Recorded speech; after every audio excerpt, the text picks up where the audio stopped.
And the Pilgrim is a story about, it takes place in two realities, a reality in the Second World War and a reality now. And it's based on real people and real events, one being a guy called Colonel Kim Seymour, whose grave I have actually been to visit.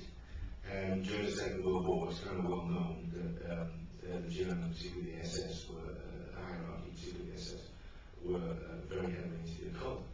And the Brits to counter this, particularly in 1939-40, when we were on our own and thinking the invasion was due any day, Winston Churchill gathered together a group that was an odd group called the London Controlling Section. And on the board of that organisation was Peter Fleming, the older and smarter brother of Ian Fleming. And a lot of the ideas that Ian Fleming had for the bomb books were based on what his brother came up with for this group. And one of the things they did was they gathered together lots of the most powerful well-known occultists from Europe. One happened to be a guy called Alistair Crowley, who were in Alistair Crowley. And Crowley was a British spy. He worked for British intelligence during the First World War. And their job was to raise all manner of indigenous, demonic, and or otherwise otherworld creatures to send against the Nazi hierarchy, which they did.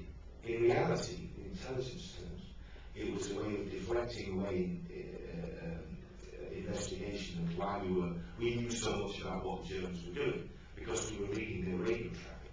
At Bletchley Park, we broke in the ultra codes, and Bletchley Park was reading all their traffic. And that information was so sensitive and so precious. In the words of Winston Churchill in war, the truth is so precious, it must always be accompanied by a bodyguard of lies. And so they wrapped this to try and hide this story, make the Germans think we weren't actually reading their radio traffic. We convinced them we were reading their minds. And so Hitler and the SS, this is one of the reasons the Raiders lost out, why the ANNER, which was the occult research department of the Nazi regime, the SS, actually did go around the world trying to capture any magical, potent item they could find. And so, during the course of the war, all these weird things went on with this group, mainly controlled by Colonel Kim Seymour. And at the end of the war, they thought, oh, it's all over now, shut it down, we won, this all goes away. Well, the still was, it had had an effect, and he couldn't explain what effect it had had. And out of that grew modern psychic research, both in Russia and America and in the UK, in terms of its uses in the military sphere. So, Pilgrim is about we say it's Special Forces soldiers, but there's a group now called the SRR, which is Special Reconnaissance Regiment, which does picture this particular type of human intelligence gathering in Afghanistan now and all over the world. But they were known as Forces Intelligence Company.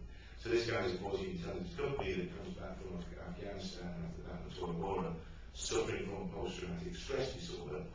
And what happens is during the course of the psychical research these recruits into doing, a entity that was raised during the Second World War basically latches onto his psyche.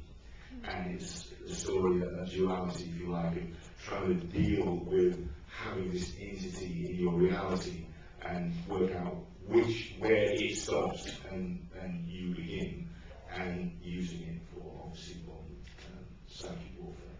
So it's quite a complex story, it's multi-layered, it's quite dark, quite scary places, because it talks about some realities now that we're dealing with in the aftermath of both the wars in Afghanistan and Iraq. And it's about this psychological bridge between matter and mind, if you like, about what we think we know about reality and what quantum mechanics and physics and everything showing we actually don't know. We actually know very little about what's happening. So it's happening. How's that? That's very good. You've given that some thought.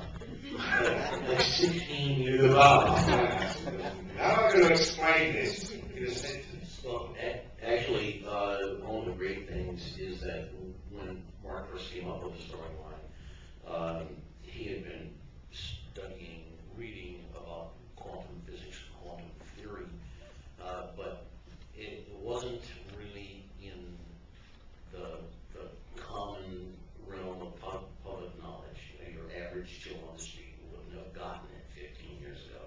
They just wouldn't have. But today, with the information highway, we have the internet and everything else, people now understand that it is in the part of popular culture, so it's the right time. And basically, the story is, it's like Tom Clancy meets Night Shyamalan.